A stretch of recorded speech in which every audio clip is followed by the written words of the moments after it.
In this game, Karpov weaves his magic. It appears as if he is not calculating at all. He's just placing his pieces on good squares, and, well, it seems to work out for him. Even the tactics are only a couple of minor tactics in the notes, and that's it. So let's explore this game. His opponent is Vlastimil Hort, one of the top grandmasters of the time. This was played in 1971 at the Ayekin Memorial, and surprisingly enough, Hort was slightly higher rated than Karpov when this game was played. Karpov was 2540, Hort was 2605. Of course, not long after this, 4 years after this, Karpov would become world champion. So let's jump right in. Karpov, at the time, was an e4 player, later switching to d4, but he plays pawn to king 4 or e4. c5, the Sicilian defense is played by Hort in response. Knight f3, d6, d4, cd4, knight d4, and we have the open Sicilian on the board. After knight c3, black has a number of options. Of course, the Najdorf is probably the most highly respected. The dragon is the sharpest and most aggressive, but Hort plays the Scheveningen. Don't call me on the pronunciation of that word, but the Scheveningen creates this little center with pawns at e6 and d6. Now, it serves an important function, of course. All these green squares here are squares controlled by those pawns. It makes it hard for white's knights to find a home.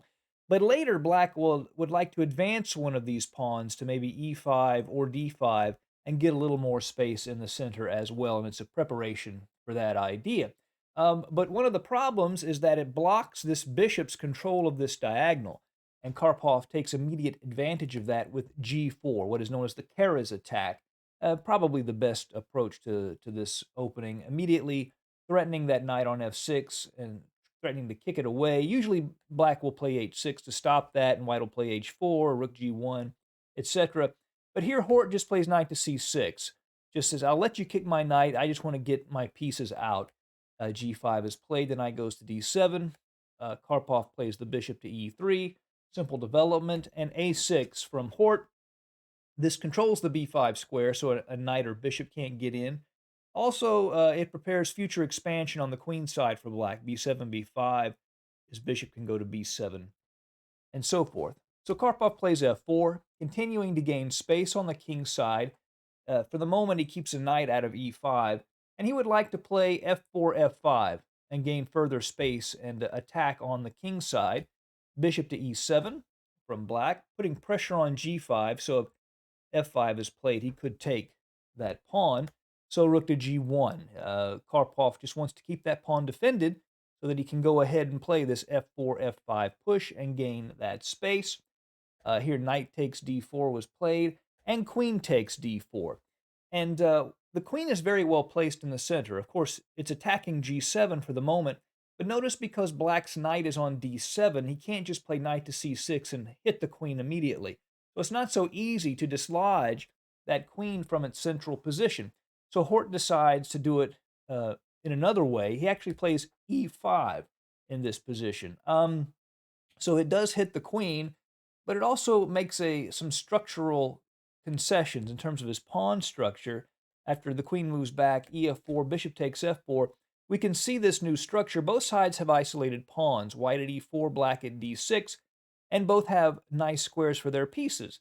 On e5 for black's knight, d5 for white's knight. The difference is white's is a little more advanced than black's, and that helps white a little bit. His pawn and the square he can exploit is further up the board.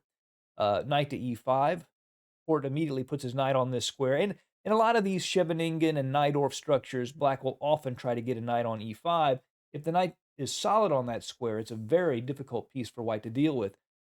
This knight or this bishop could come to g4 later, so bishop to e2, just developing, keeping that g4 square under control.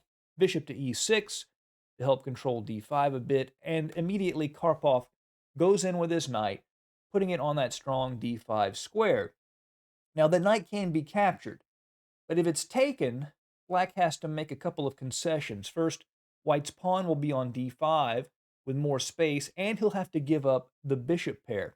But this knight is so strong on d5, Hort decides he needs to do that, and he goes ahead and gets rid of that knight by taking with the bishop and ed5. And we see Karpov with almost no shots fired, basically, has a nice space advantage in the center and the bishop pair. How he does it's mysticism. It's, I mean, his opponent's 2,600. It's unbelievable. Hort plays knight to g6, threatens to get rid of that bishop pair with knight to f4, so that bishop goes to e3. Now, an interesting idea, h6.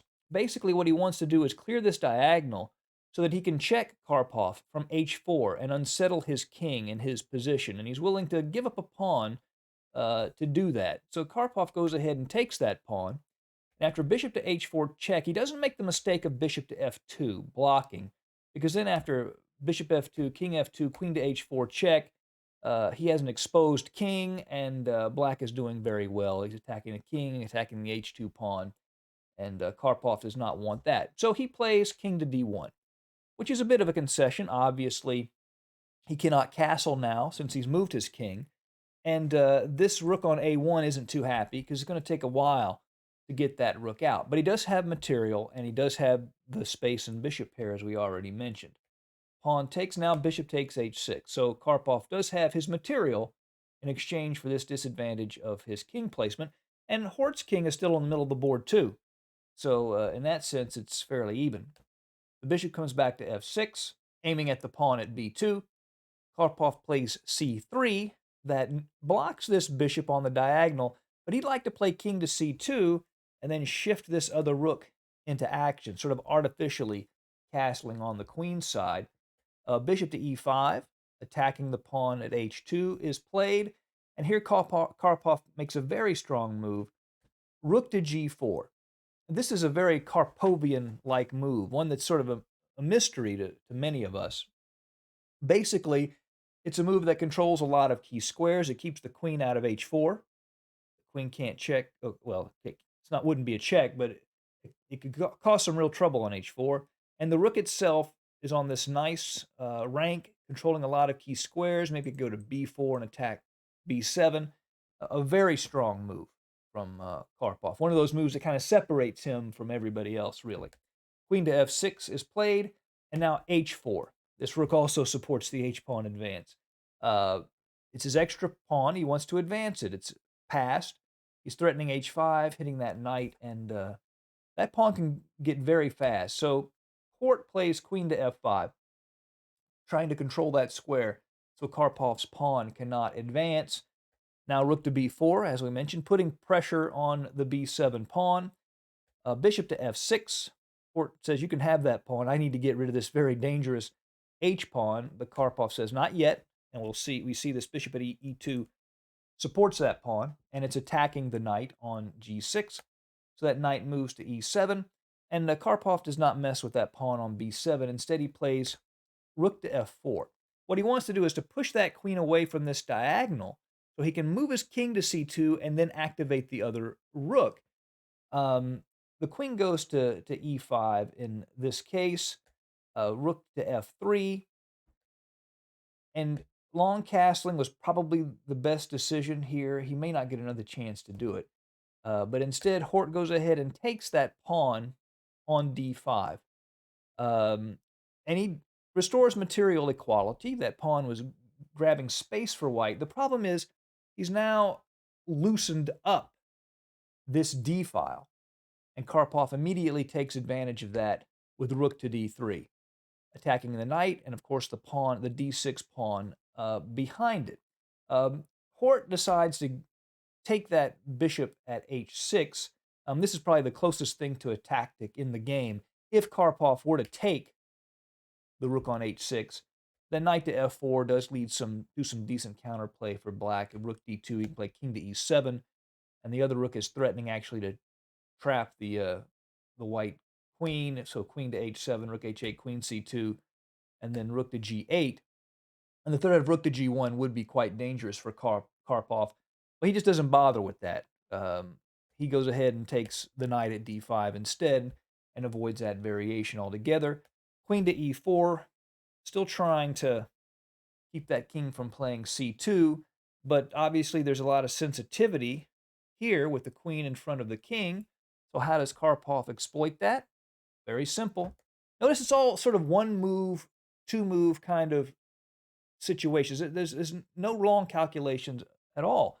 He's threatening here rook to e3, pinning the queen and winning it.